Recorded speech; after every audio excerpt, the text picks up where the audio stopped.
7.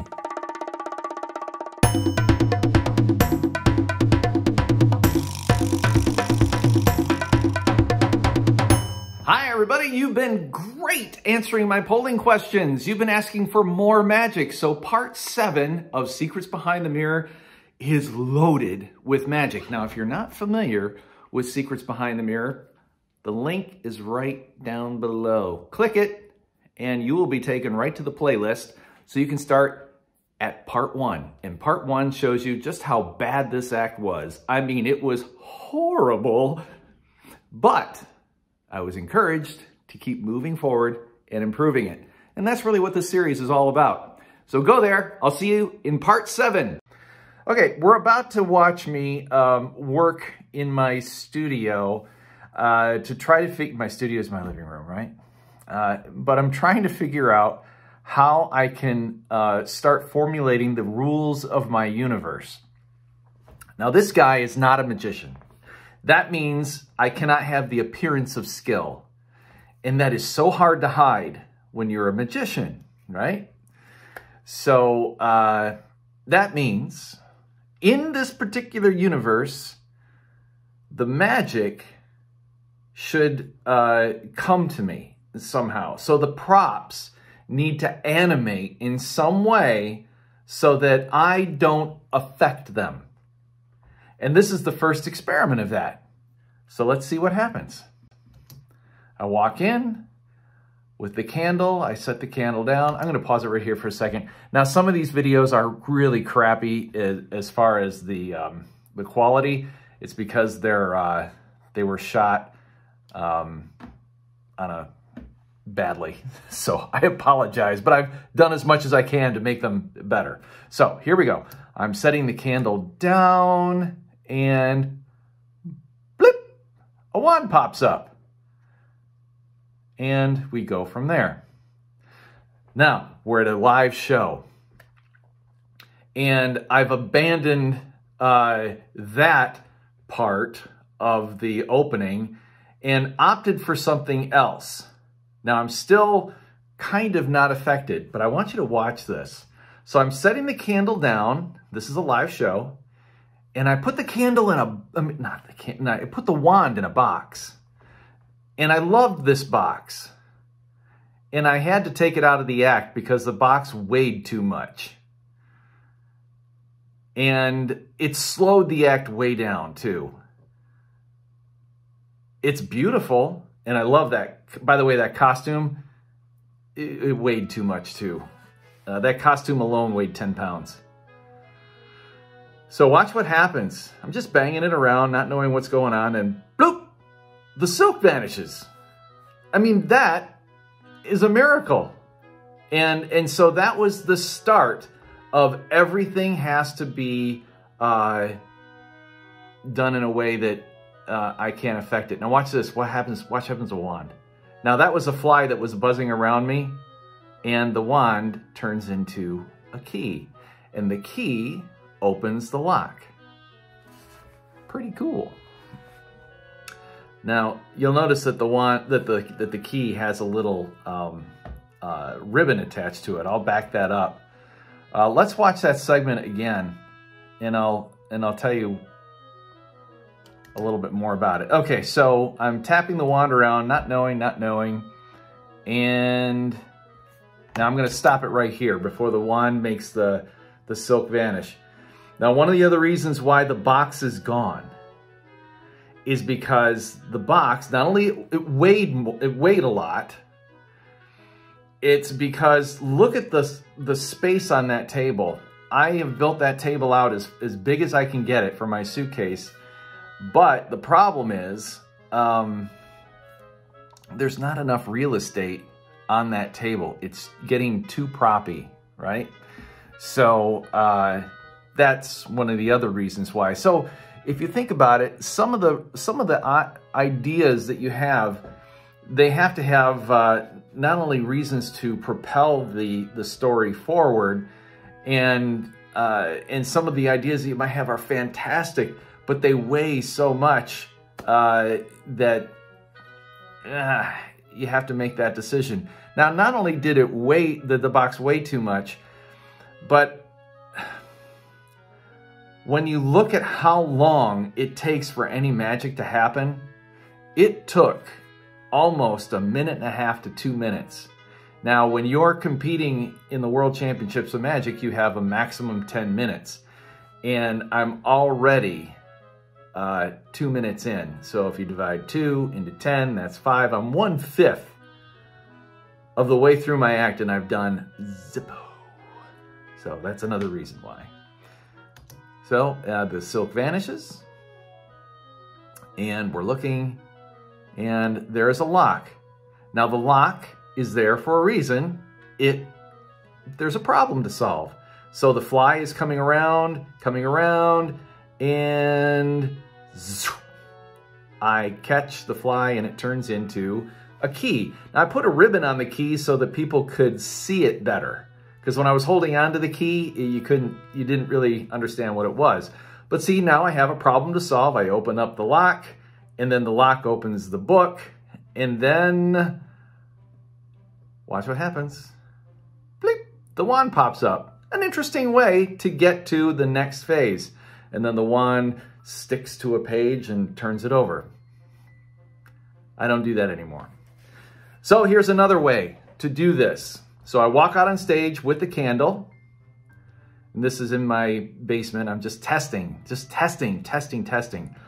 Everything's still the same, but I put the candle down, and 2 things happen at the same time. Boom. Oh, that looks pretty cool. I could still use that again.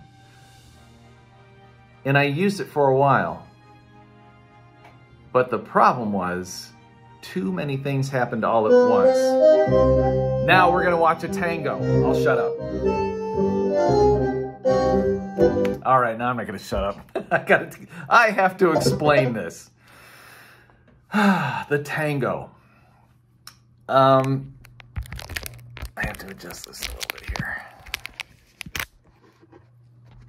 Why a tango? I needed to make the wand more of the story, because right now at this point I'm just doing flipstick moves, and that's just not enough. I need it to be really interesting. The wand has to be part of this story. And I struggled. So I remember watching Beetlejuice, and remember the scene when they're all around the dining room table and they all sing the song Deo, because they're all possessed. So I thought, in my pea brain, what if I become possessed to do the tango? I don't know how to do the tango, but I tried to learn, took lessons online, and the tango is one of the hardest dances to learn, period. And it's done with a partner. And so it's terrible. It's terrible, but it never saw the light of day on stage. However, while I was performing it and practicing it, I came up with a bunch of new moves. And those moves I still use in the act today. So we're going to see how those moves migrated into the act and how some of them migrated it right out of the act. And I'll give you the reasons for them. But we're just going to sit back and we're going to relax and we're going to watch the entire routine. Here it is.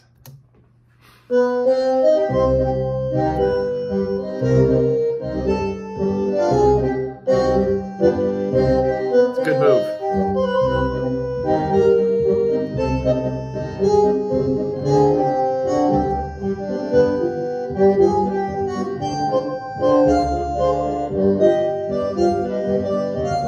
Smooth.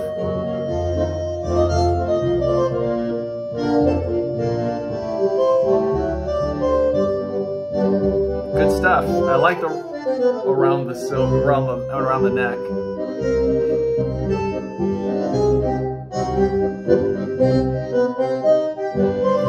I love that. I love the flower.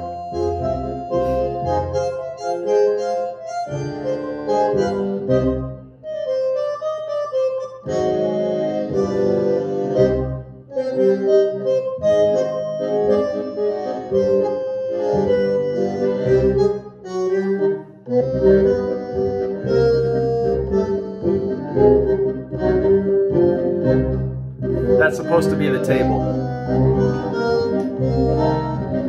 What happened to the wand? That's supposed to be the book.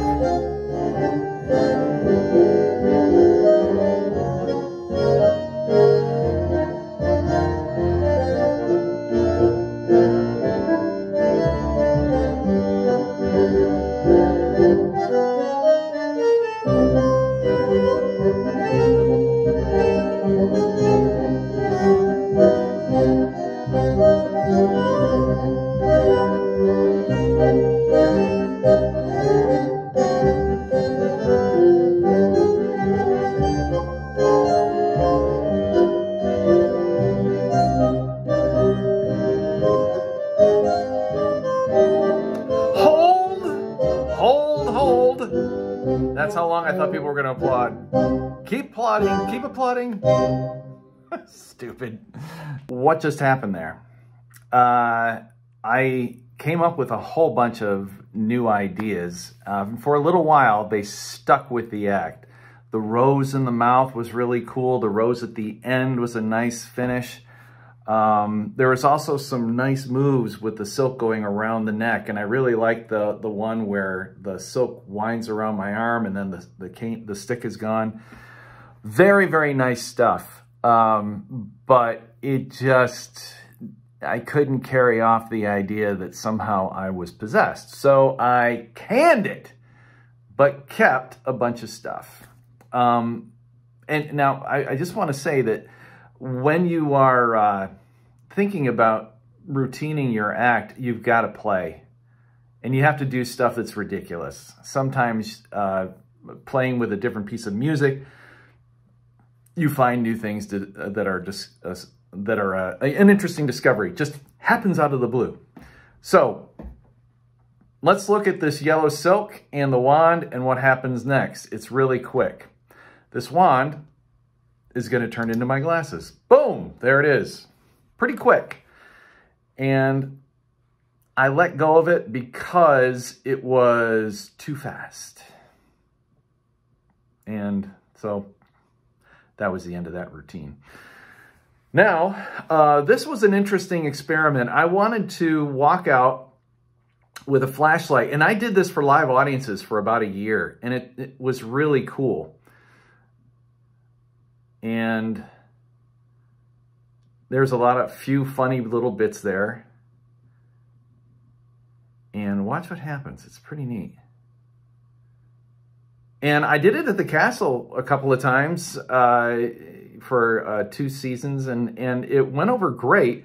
The problem with it is, again, it takes too long for the magic to happen. And then, you know, we go right into the wand coming up out of the table. And this is new. The book opens itself. Aha! Yeah, see? See how the rules start making you think a little bit differently. Where I cannot affect anything, everything has to affect me in some way. So here we're testing some new moves with the adapted version of the Tango. And I'm back into character again, and 2 things happen at the same time. I have this flower that appears in my mouth, and notice that my glasses are gone. Where could they be? They're underneath the silk, maybe? Yes, there they are. And I'm like, what? Now look at how much stuff I've got going on. I got a flower underneath my arm and glasses in my hands. The wand is on my back. And what do I do with the wand? Well, I put it in my pocket. I take the flower and I throw it off stage. Watch this though. Boom. The glasses are gone. I love that. I love that. And now let's see what the adapted version looks like live. So here we are doing pretty much the same magic routine and taking out the flower and replacing it with something else.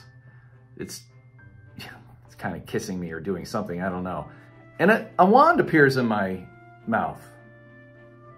Way different, a different feeling. And then I take the wand, and now I've got like, what's underneath there? But see, now again, look at all the stuff I've got going on. I've got a silk, and I throw the wand away, and the wand appears on my back. I set that all down, and then I go to put my glasses on. Instead of tossing the flower off, I just now go to grab my glasses. Now here's a different version of that. Now the wand is in slow motion, testing out a new way to end the act. And the wand is completely gone. I have no idea where it's at. And I'm just frustrated, and I look at the book to see what's going on, and bloom, the wand and the silk turned into my glasses. I use that to this day. All of that came about because I was brave enough to try something that I'd never done before, which was the Tango. And the Tango helped me bring more body to the wand routine so that it didn't look like a flipstick routine. Now, we're still not up to date yet. We're still not up to date. But I just want you to know that, you know, you can still experiment and play, but playing with different music, playing with different types of body movement will just spontaneously make things happen, because you will find yourself in a position where you can do something that's different. And I think the other thing too that's important is creating the laws of your universe. And the laws of your universe it's pretty simple. You just have to say to yourself, okay, for my character, his law is very simple. He's not a magician, period. All right, so he cannot display any skill at all. No skill. However, he also cannot pick anything up off the table and start understanding what it's used for. So if I do pick up anything off the table, either it has moved, bumped me, or did something that made me curious about it. And that's how the whole act has to follow in this particular universe. And that's as far as we're going to get today. I hope that you've enjoyed today's lesson in part 7. Who knows what you're going to see in part 8? Part 8 is getting us closer and closer to where the act is now. So I'll see you next time.